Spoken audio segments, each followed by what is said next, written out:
Hello? Hello? You hear me now? I can hear you now. I fixed my microphone. All right, my friend. Muhammad, how I can help you, Muhammad? Yeah, so I've been listening to your YouTube channel for about a month, and I always finish the whole 1.5 hour or 2 hours that you've been talking about the religion Islam. And it seems that you are very educated, and I have done some research about you. It seems that you are very knowledgeable about the topic. Okay. And I have some, I'm in doubt, so I'm just trying to confirm the things that you have already been saying. Okay. And basically, I've been thinking about, I heard that when Muhammad made up the Quran, it never got written down until he died many years afterwards. Is this true? Correct. Because I can't. Correct. Okay, this is correct. Yeah. Do you know? And but do you know why? Do you know why this happened? From what I know, it seems that he didn't really give a shit. And no. You see, in chapter, let us use a good words, the good language. Okay, sorry. Chapter Excuse 75, me. chapter 75, verse number 17. It says, "Inna alayna jam'uhu wa Qur'anahu." Allah said, supposedly, that it is the duty of Allah to collect the Quran and to recite the Quran, not the duty of any human being. This is why, in the beginning, the Muslims, they never collected the Quran, because simply this was really the duty of Allah. Okay. That's very interesting. Yeah. This is the first time I hear you talking about it as well. I don't Well, I don't talk about everything I know, my friend. I'm like, you know, like you go to the library, unless you touch the book, you open it, you don't see what is inside, right? So you mention a topic, so we go there. So now, here, you notice here, that Muhammad is claiming that the one who collect the Quran, it should be Allah. But this is proof Islam to be false, because never the Quran collected by Allah. Okay. Yeah, I've been trying to reach as much hadith and Quran since I've been listening to you, because every single time I hear you talk, I read the chapter you're giving us, and I'm just like blown away, because right now I'm nearing my 27th birthday, and my whole family is religious, and I don't know anything except Islam. And as I got older and I got more exposed to the internet, and as you said it, you walked for I don't know how many hours to a library to just read a book. When I came, when the internet became very available to me and I started researching my own religion, I felt that this is strange. It's very strange. So I'm just trying to collect as much evidence for myself to make sure that. How long you are listening to me today? I listened to you since the beginning of the broadcast. So you saw what happened with this gentleman before you, right? Yeah, Angelo. Okay, what do you think? Well, let us say if I am speaking to you, not him, from the beginning. What do you think? What is your decision will be after all of this?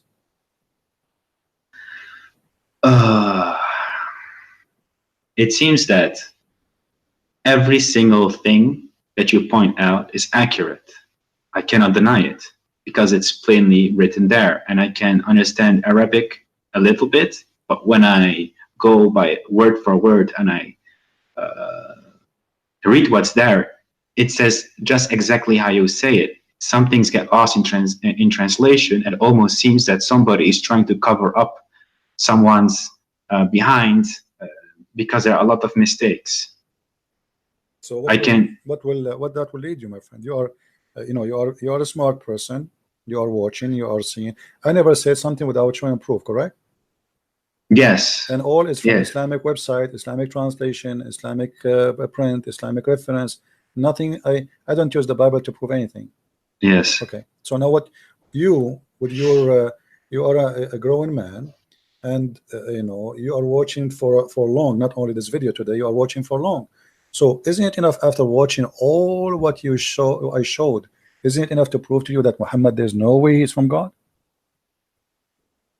That's true, but I have a lot of family members who I have discussions with, and sometimes it gets quite heated, and then I try to help others as well, and I try to see whatever I think is wrong or right. And it seems that sometimes they are still trying to, I mean, they're still able to convince me somehow. Okay, like how? Give me an example how they can convince you. Like what? Like they say that some things are very hard to understand without the tafsir. But when I look at the tafsir, it seems that it's also rubbish. I find it very hard to pinpoint what's exactly wrong, because sometimes they give references and you can interpret it in certain ways because of Arabic language. I will give you a tafsir. What is your education, my friend? My education? What do you mean with like, education? Did you go to school? Like, do you have some education? Yeah, I currently busy with my university. Okay, so I have studied other things as well. So this is my third.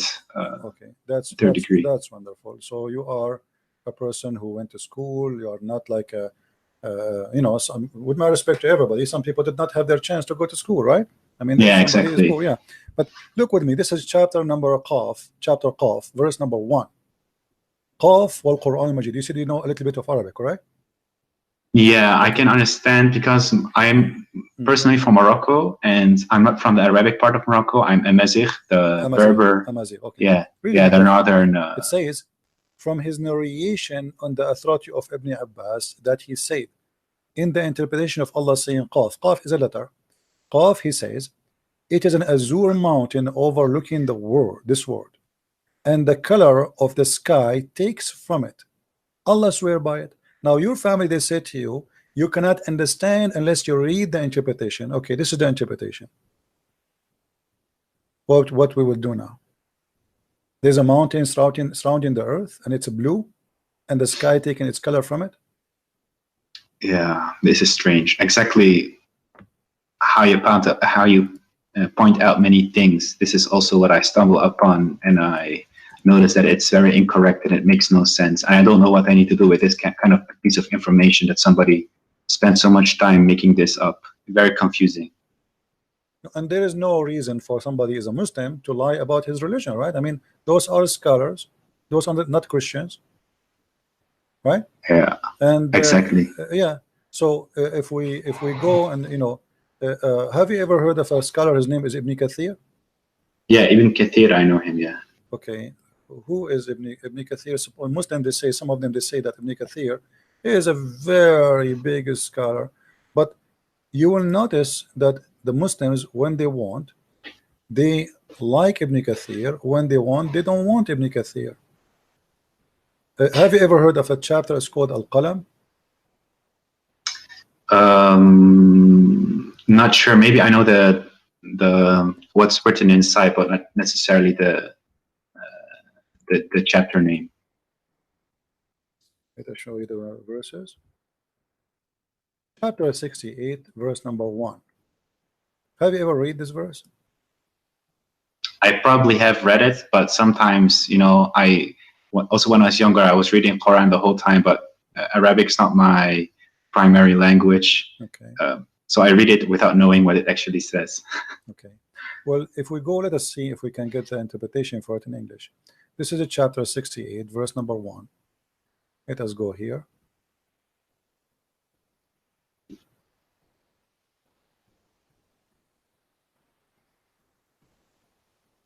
Always take into your consideration that Muslims, they are not giving you a correct, let us say, an honest translation. Ibn Kathir in Arabic is not the same as in English. If we read here, it says, by the pen, apparent, meaning that he's referring to the actual pen that used to write. But here there's a verse before it says, Qaf, and the similar to them from the individual letters that appear in the beginning of the Quran chapters. This has been discussed in length previously, and there's no need to repeat. When you see translator, they say that it's mean he is hiding something. Let me show you what he is hiding. This is Ibn Kathir in Arabic.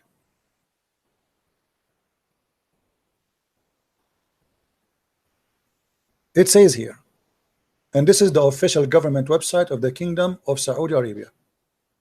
And here you notice how they lie and they fabricate in the translation. It says,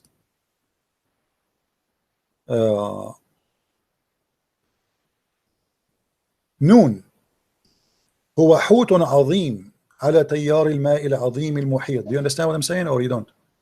Not really. Okay. I catch no ball. Noon is a big whale on the ocean, and he is carrying the 7 earths,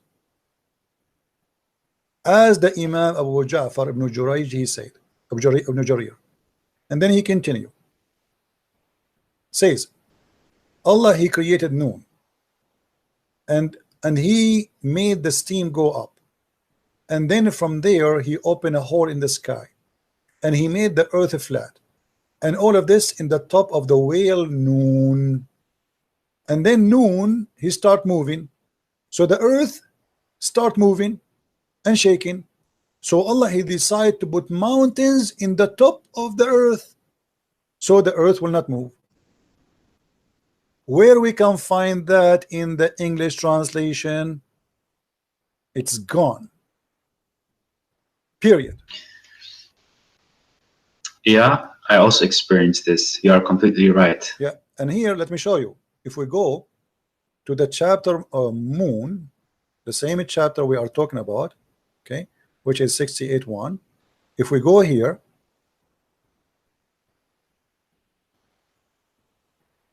this is why you cannot learn Islam from Muslims, because simply, especially if you don't know Arabic, you know, they fabricate, they don't give you the true answer. Read carefully with me. This is Ibn Abbas. Your family, they say to you, you will understand the Quran only if you read the interpretation, right? Yeah, exactly. And let us read together. And from his narration and the authority of Ibn Abbas, that he said regarding the interpretation of Allah saying Noon. Noon, he says, Allah swear by Noon. I mean, that's funny. Allah swear by Noon. Why Allah swear by Noon? People, they swear by something bigger than them, more important. Then, which is a whale that carries the earth on its back while in water, and beneath which is a bowl, and under the bowl there is a rock, and under the rock there is a dust, and none knows what is under the dust save Allah. Here, look at look at the honesty.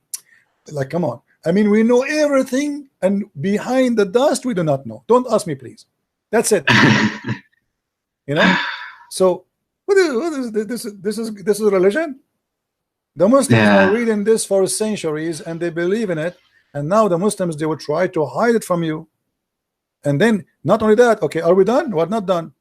The name of the whale is Luwish, not Luwish Farrakhan. This is different Luwish, and it said it is Lotaya. The name of the bowl is Bahamut, and some they say it is Talahut or Liwana. I mean, look how many names already. I mean, they are not sure. And the whale is in the sea called Adwad, and it's like a small bowl in a huge sea. The sea is in a Hollywood rock, whereby there's 4,000 cracks. Amen. They knew even how many cracks there. And until now, science could not dive to the deep ocean, but the Muslims, they dive already, and they count the crack in the ground. And then from each crack, water spring coming out from the earth. And it's are we done? No, we are not done. And it's also said that Noon is one of the name of Allah. Like, what the heck? A second he was a whale, now it's a name of Allah. I'm writing this down. This is the most interesting bedtime story I've seen past months. I've been listening to you. Well, my friend, keep listening, and you will hear every day a story. Islam is nothing but a madness. And you know, look, I mean, the story continue, but you see how they hide in the translation in Ibn Kathir. In Ibn Kathir in English, we cannot find this. We can find it only in Arabic. So you need to ask yourself, why the one who translated the interpretation, he did not translate? Because it's very embarrassing. This is obviously, it's very embarrassing. So we cannot translate that to you, otherwise everybody will laugh at us. Yeah. Oh my God, man, this is like a whole new level of stupidity. mean, most of the time I lay in my bed and I hear your stories, and I'm close my eyes, I off my phone, I can hear you talk, and I laugh sometimes because it gets so hilarious. But this, the more I keep digging, the more I feel that there is no. So my friend, you just called Islam stupidity. So why you don't say I am out of Islam? Yeah, I think I just needed this confirmation. Okay, so I think I don't feel Muslim at all. So can you say I am out of Islam? Yeah, I can say it. I'm out of Islam, that's definitely. beautiful, my friend. That's beautiful. I'm so happy for you. Very happy for you.